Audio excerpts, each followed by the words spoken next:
વડોદરા શહેરમાં સ્વચ્છતા જળવાઈ રહે તે માટે મ્યુનિસિપલ કમિશનર અરુણ મહેશ બાબુએ કડક સૂચનાઓ આપી છે। તેમણે સ્પષ્ટ કર્યું છે કે શહેરમાં ગંદકી ફેલાવનાર તત્વો સામે દંડાત્મક કાર્યવાહી થશે।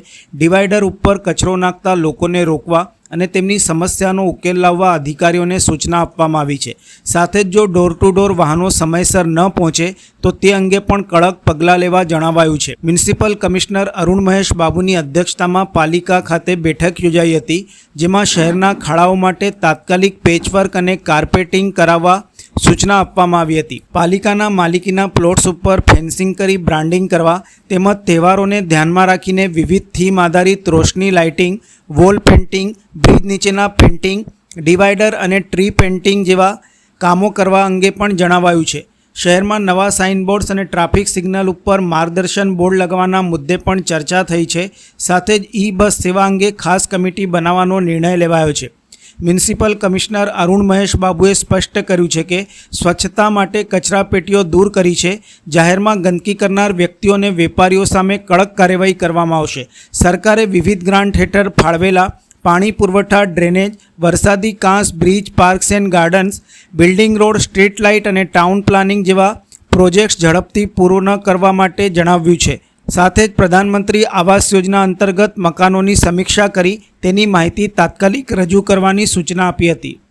આજે સૌપ્રથમ જે રિવ્યુ મીટિંગ છે એમાં ખાસ કરીને જે સ્વર્ણિમ જયંતિ મુખ્યમંત્રી સ્વર્ણિમ જયંતિ છે એ અંતર્ગત જે વિકાસ કામો છે એ 22, 23, 24 અને 24-25 ના કામો જે કામ શરૂ ના થયેલું એવા લગભગ 20-25 કામો હતા અને વહેલા તકે એસ્ટિમેટ ટેન્ડર કરીને આગળ લઈ જવા માટે અમે સૂચના આપી છે। સાથે સાથ જે કામો પ્રગતિ હેઠળ છે એને પણ બહુ વહેલા તકે પૂર્ણથી લાવવા માટે પણ આજે સૂચના આપી છે, જેથી કરીને મેક્સિમમ પબ્લિક સેવા કામ છે તે ખાસ કરીને પાણી પુરવઠા, drainage, roads, buildings, garden, solid waste management, bridges આ તમામ મોટા કામો છે જેનાથી વડોદરાનો વિકાસ સારી રીતે થઈ શકે અને લોકોને જે મ્યુનિસિપલ સર્વિસ અમને આપવું જોઈએ એ સારી રીતે અમે આપી શકાય એ બાબતના તમામ કામો છે। એ કામોની રિવ્યુ લગભગ કલાક 2 કલાકની અમે રિવ્યુ લીધા હતા અને તમામ કામોને આગળ લઈ જવા માટે સૂચના આપી છે।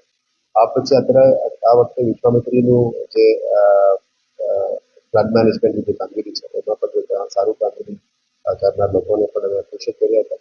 સાથે સાથ આના પછી જે પ્રાયોરિટી આપણા માટે અત્યારે છે જેટલા પણ લો લાઇંગ એરિયાઝ જે પાણી 1-2 ગામમાં ભરેલા છે બેગુડા વિસ્તારમાં અથવા જે જાંબુવાડી નજીક વાળું ગામ છે એમાંથી પણ પાણી કાઢવાનું જે કામગીરી છે એ પણ પૂર્ણ દિવસમાં કરી રહ્યા છે એ પણ રિવ્યુ કરી હતા। અને ગઈકાલથી જ અમે વહેલા તકે તમામ રોડ, રસ્તાઓ અને ખાડાઓ જે ભરેલા છે સિટીમાં એને વહેલા તકે પૂરું કરવા માટે સૂચના આપી છે। ગઈકાલથી જ કામો શરૂ થઈ ગયા છે। દરેક ઝોનમાં આજે ઝોનલ એન્જિનિયર્સને પણ બોલાવીને અમે સૂચના આપી છે। ડેપ્યુટી કમિશનર્સને ફિલ્ડમાં ફરીને એમને રિવ્યુ કરવાનું કીધું છે। કાલે હું પણ ફિલ્ડમાં જવાના છું, જેથી કરીને તમામ AED, કોન્ટ્રાક્ટર્સ, તમામ લોકો અત્યારે ખાડાઓની જે સમસ્યા છે એ પબ્લિકને યુઝેબલ કરી શકાય, મોટરેબલ કરી શકાય, રોડ સહિત તમામ કાર્યો કરવાનું છે। એમાં જે જગ્યાઓની રિક્વાયરમેન્ટ પ્રમાણે એ હોટફિક્સ કરવું છે યા વેટફિક્સ અને સીએનડી બેઝથી કરવાનું છે પણ એક વ્યવસ્થિત સિસ્ટમ કરવા માટે કીધું છે।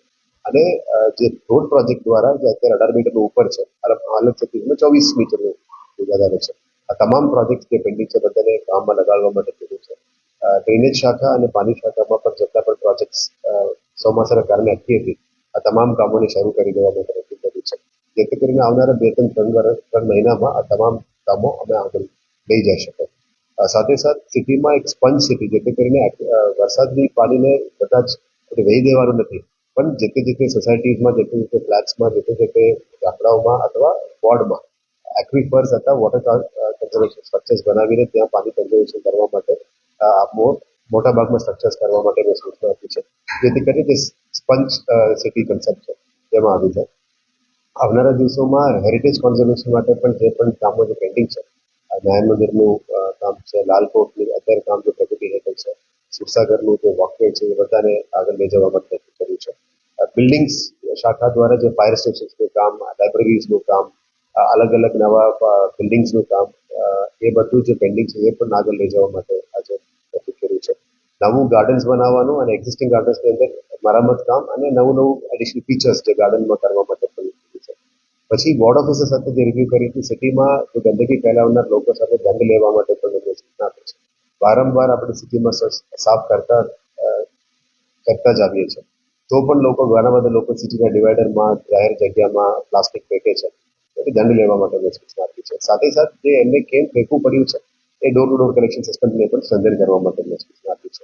કારણ કે આપણે સારું સુવિધાઓ પણ આપવું જોઈએ અને જે લોકો સિવિક ડિસિપ્લિનમાં નથી રહેતા એમને દંડ પણ લેવું જોઈએ. એટલે આ ઝુંબેશ તરીકે કરાવવાનું કીધું છે. આવનારા દિવસોમાં ઘણા બધા દિવાલોમાં પણ અમે સેક્સ્યુઅલ એક્શનનું પેઇન્ટિંગ્સ કરવાના છે, જેથી કરીને લોકોમાં જાગૃતતા આવે સિટીને સ્વચ્છ રાખવું જોઈએ. અને ગાર્ડન્સ ડિપાર્ટમેન્ટ દ્વારા અલગ નવું ગાર્ડન્સ પણ કરવામાં આવશે અને જે ગાર્ડનની અંદર સુવિધાઓ બાકડાઓ હોય, બેઠક વ્યવસ્થા હોય, પીવાનું પાણી હોય, ટોયલેટ્સને સારું કરવાનું હોય, એ તમામ કામગીરી હવે કરવામાં આવશે. રોડ રસ્તા સાથે જે બ્યુટિફિકેશન છે, વોલ્સ અને બ્રિજીસ એને પણ બ્યુટિફાઈ કરવા માટે નક્કી કર્યું છે. 5 મેજર બ્રિજીસ પણ કરવાની બાકી છે. જે રીતનું અમદાવાદ અને સુરતમાં બ્રિજીસ વધારે છે, સુરત બ્રિજ સિટી કહેવાય. વડોદરામાં ટ્રાફિક કન્જેશનને ઓછું કરવા માટે એરપોર્ટ સર્કલ ઉપર અલકાપુરી તો ખાલી ડિસ્કશન ફેઝમાં છે, પણ એરપોર્ટ અલકાપુરી પછી સુઝન કાલાઘોડાનો સાઈડ વાળો બ્રિજ આ બધા કામ અત્યારે હાથ ડિઝાઇનિંગ અને કન્સેપ્ચ્યુઅલ ફેઝમાં છે. એને આગળ લઈ જવા માટે એક્ઝિક્યુશન પ્રેઝન્ટેશન અને રાજ્ય સરકારની મંજૂરી આ લેવલમાં લઈ જવા માટે અમે અત્યારે હાથ ધરવા માટે કીધું છે. આવનારા દિવસોમાં